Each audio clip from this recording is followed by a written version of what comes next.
Hello students, welcome you all in my YouTube channel Drona Academy. Today we will try to solve exercise 1.4 of maths of class 10th. ठीक है, आज हम लोग maths के chapter 1 के 4th exercise को solve करेंगे। अब याद देखिए, इस एक्सरसाइज को सॉल्व करने के पहले आप सिंपल जान लीजिए कि कोई भी क्वेश्चन इस तरह का रहता है कि विदाउट परफॉर्मिंग एक्चुअल डिवीज़न हमें ये बताना होता है कि कोई भी जो नंबर दिया गया है वो टर्मिनेटिंग है कि नॉन टर्मिनेटिंग है।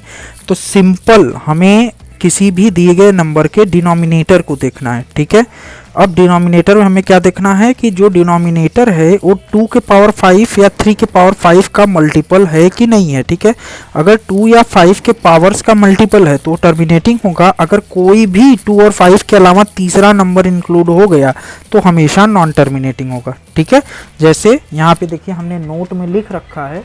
ठीक है, यहाँ पे देखिए नोट में लिखा है कि if the denominator has only factors of 2 and 5 then in the form 2 के पावर 5 2 के पावर m 5 पावर n। ठीक है, तो ए हमेशा टर्मिनेटिंग होगा। अगर ए 2 और 5 का मल्टीपल नहीं है तो ए क्या होगा, नॉन टर्मिनेटिंग होगा। जैसे कि क्वेश्चन नंबर 1 को हम लोग ले लेते हैं।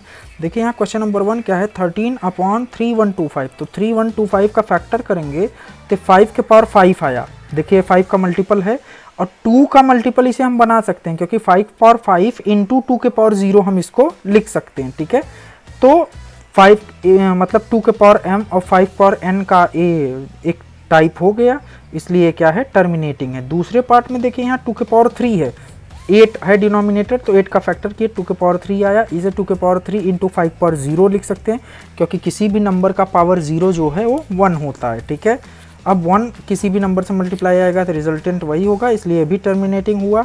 यहाँ 4 5 5, यहाँ देखिए 3 नंबर्स आ गए। यहाँ 3 नंबर कौन कौन से आ गए, देखिए आपका एक तो 5 है। ठीक है, यहाँ देखिए 5 है, एक 7 है, एक 13 है। ठीक है, अब इस 7 और 13 क्या है, अलग नंबर्स हैं, इसलिए तुरंत हमें बस लिख देना है कि दिस इज़ नॉन टर्मिनेटिंग। ठीक है, अब नॉन टर्मिनेटिंग इसको जब आपने लिख दिया तब उसके आगे क्या होगा, ये देखिए।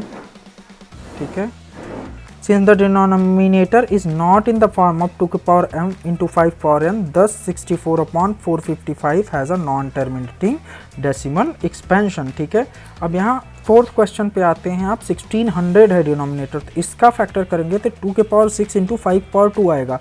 ये देखिए 2 के पावर m 5 पावर n का टाइप का है। ठीक है, इसलिए क्या है, टर्मिनेटिंग है। अब यहाँ नेक्स्ट क्वेश्चन, फिफ्थ क्वेश्चन पे देखिए 343 है।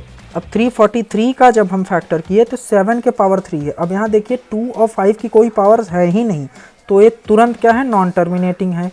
यहाँ 23/2 के पावर 3 5 पावर 2, तो ऐसे ही 2 के पावर m 5 पावर n है, तो ये टर्मिनेटिंग डेसिमल एक्सपेंशन है। ठीक है, यहाँ देखिए 7 भी है, तो ये क्या है, नॉन टर्मिनेटिंग है। यहाँ 15 है, 15 को हमने किया। ठीक है, तो 15 को किया तो कैसे आएगा, ये देखिए 3 इंटू 5 है। ठीक है, अब 3 इंटू 5 है तो मतलब 5 के अलावा एक तीसरा टर्म है, जो है दूसरा टर्म है,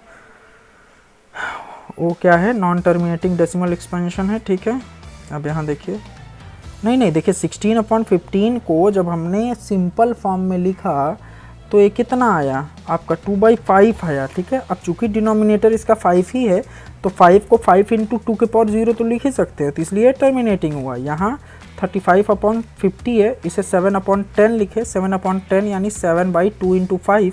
ठीक है, तो वो तो आपका जो है टर्मिनेटिंग ही होगा क्योंकि 2 के power m 5 power n type का ये भी हो गया। 10 इज इक्वल टू क्या होता है, 2 इंटू 5। ठीक है, इसलिए भी 2 के पावर m और 5 पावर n टाइप का है। ठीक है, 77/210, तो 77/210 है, तो इसको कैसे करेंगे, 210 को हमने फैक्टराइज किया।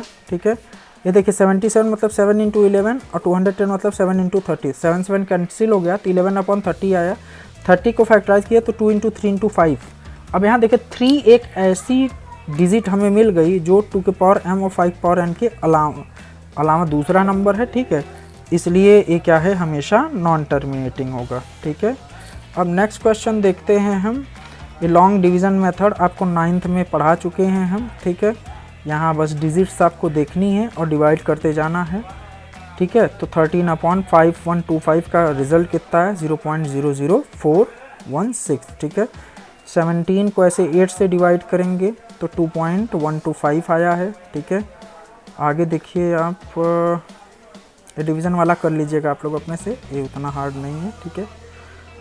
अब देखिए यहाँ पे 64/455 has a non terminating decimal expansion, ठीक है। अब उसके आगे क्या है 15/1600 है, तो 15 को 1600 से डिवाइड किए, ठीक है। टर्मिनेटिंग नॉन टर्मिनेटिंग क्यों होता है ये आप 9th में पढ़ चुके हैं, ठीक है।